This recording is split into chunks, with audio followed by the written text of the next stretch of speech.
Hello everyone, সবাই কেমন আছেন? আশা করি সবাই ভালো আছেন। আজ এমন একটা ভিডিও নিয়ে আসলাম যাদের মেশিনের প্লেট সমস্যা হয়, প্লেটের সমস্যা থাকার কারণে বিভিন্ন সমস্যা দেখা দেয়, তার জন্য ভিডিওটা করলাম।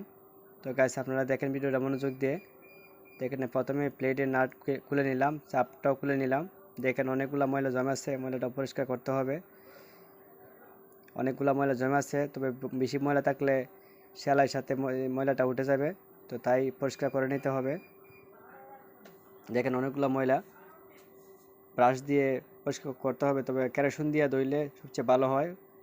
দেখেন অনেকগুলো ময়লা জমে আছে, তাতে নাটগুলো ঘুরে গেছে, তাই পরিষ্কার করতেছি। তো আপনারা যারা যারা মেশিন পরিষ্কার করেন না, সপ্তাহে একবার পরিষ্কার করবেন, সবচেয়ে ভালো হবে। তো দেখেন অনেকগুলো ময়লা, দেখেন প্লেটটা নষ্ট হয়ে গেছে। প্লেটের কারণে সেলাই জমে যাবে, পরিষ্কার হয়ে সেলাই যাবে না। দেখেন আপনারা গাইস, তো নতুন একটা প্লেট লাগাইলাম। তো দেখেন নাট লাগানোর আগে দেখতে হবে ঠিক মিডল পয়েন্ট ঠিক আছে কিনা। তো আপনারা প্লেট পাল্টানোর পর আশা করি সমস্যার সমাধান হয়ে যাবে। এখন চাপটা লাগাইতেছি। তো ভিডিওটি যদি ভালো লাগে লাইক, কমেন্ট এবং সাবস্ক্রাইব করে পাশে থাকবেন। আর ভিডিওটি দেখার জন্য আপনাদেরকে সবাইকে আন্তরিকভাবে ধন্যবাদ।